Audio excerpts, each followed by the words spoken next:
Hello friends, मैं हूं advocate Nitish Banka. आप है मेरे YouTube channel let's speak legal में। आज मैं आपके सामने एक बहुत ही बेहतरीन वीडियो प्रस्तुत करने जा रहा हूं जिसमें मैं आपको ये बताने जा रहा हूं कि 498A में क्रॉस की तैयारी में ये 5 चीज़ें जो हैं आप बहुत जो है ध्यान रखिए और उसके बाद ही जो है क्रॉस एग्जामिनेशन 498A में बहुत ही अच्छा होगा अगर आप ये 5 बातों का ध्यान रखेंगे।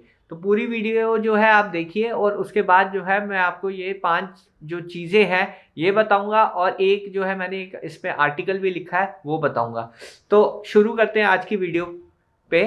तो पहली जो इम्पोर्टेंट चीज़ है जो आपको ध्यान रखनी है 498A के क्वेश्चन में कि जो 161 की स्टेटमेंट है या फिर कोई और प्रीवियस स्टेटमेंट है वाइफ की किसी भी पुलिस को या फिर किसी भी कोर्ट में जो प्रीवियस स्टेटमेंट है और जो वो अभी बयान दे रही है कोर्ट के सामने, अगर उन दोनों में जो है कॉन्ट्रडिक्शन है। जैसे मेरा एक केस था उसमें क्या हुआ था कि 161 की स्टेटमेंट में उसने कहा कि मेरी जो सास है उसने मेरे को मारा पीटा और जो कोर्ट में वो बयान दे रही थी वो उसने ये कह दिया कि मेरे जो ससुर जी हैं उन्होंने जो है मारा पीटा। तो आपको बस सिंपली जो है ये करना है कि अपना जो प्रीवियस जो स्टेटमेंट है जिसमें वो ये कह रही है कि सास ने मुझे मारा पीटा, वो चीज़ आप कन्फ्रंट कराएंगे और उसको मार्क कराएंगे कि आप जो है पुलिस को ये कह रहे हो कि आपकी जो सास है उसने मारा पीटा, बट आप जो है अपने बयान में ये कह रहे हो कि आपके जो ससुर हैं उन्होंने मारा पीटा। तो ये जो है आप जो है मार्क करा दोगे 161 की, ये कहते हैं कॉन्ट्राडिक्टरी स्टेटमेंट जो देना कि वो इंसिडेंट के 2 वर्जन जो है वो प्रेजेंट कर रही है। एक तरफ कह रही है कि सास ने मारा पीटा है, एक तरफ कह रही है कि मेरे ससुर जी ने मारा पीटा।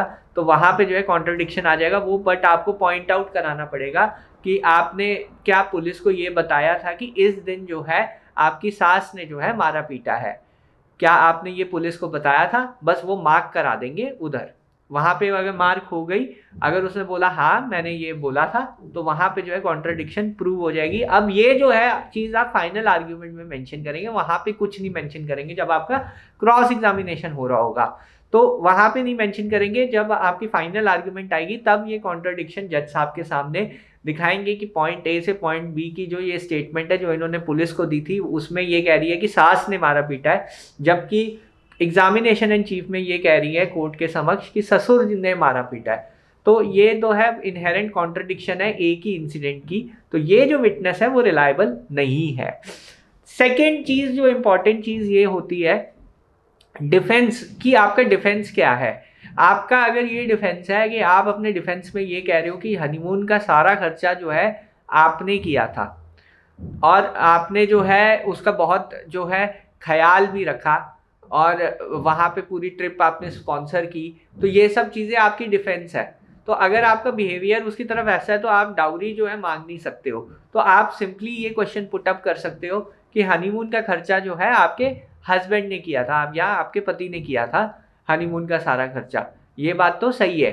तो ऐसे करके आप एक क्वेश्चन पूछ सकते हो। जो जो आपकी चीज़ों की फेवर की चीज़ें हैं वो आप जो है उस जो आपका डिफेंस है उसको जो है आप कन्फ्रंट करा सकते हो कि हस्बैंड ने जो है सारा खर्चा किया हनीमून पे।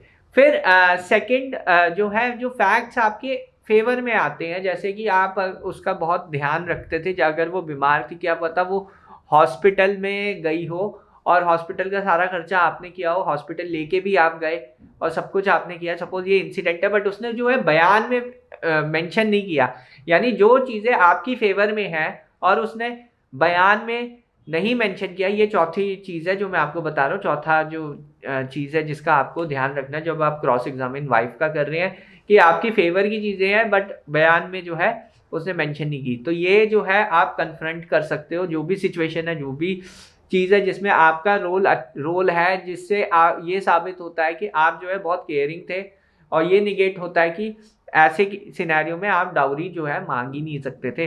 जो हस्बैंड जो बहुत ज़्यादा केयरिंग है, सब कुछ उसने किया जो वो कर सकता था, वो इंसिडेंसेस मेंशन नहीं किए, जबकि झूठे इंसिडेंसेस उसने मेंशन किए। पांचवा जो सबसे इम्पॉर्टेंट चीज़ है जो आपको ध्यान रखना है, हर एक जो उसने पॉइंट बोला है जो आपके अगेंस्ट जाता है, जैसे उसने ये कहा कि आप जो है 10 लाख रुपए दहेज मांगते थे, इसको निगेट करने के लिए आप एक सजेशन दे दीजिए।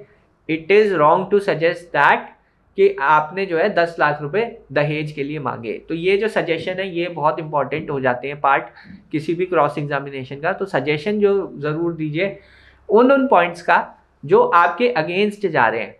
अब ये क्रॉस एग्जामिनेशन में मैंने एक आर्टिकल भी लिखा हुआ है, वो आप देख सकते हैं, और ये मेरी कुछ पीछे की भी वीडियोस उस आर्टिकल में आपको मिल जाएंगी।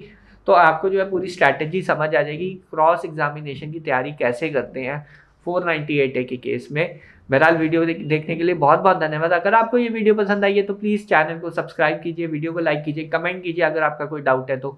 धन्यवाद, थैंक यू वेरी मच।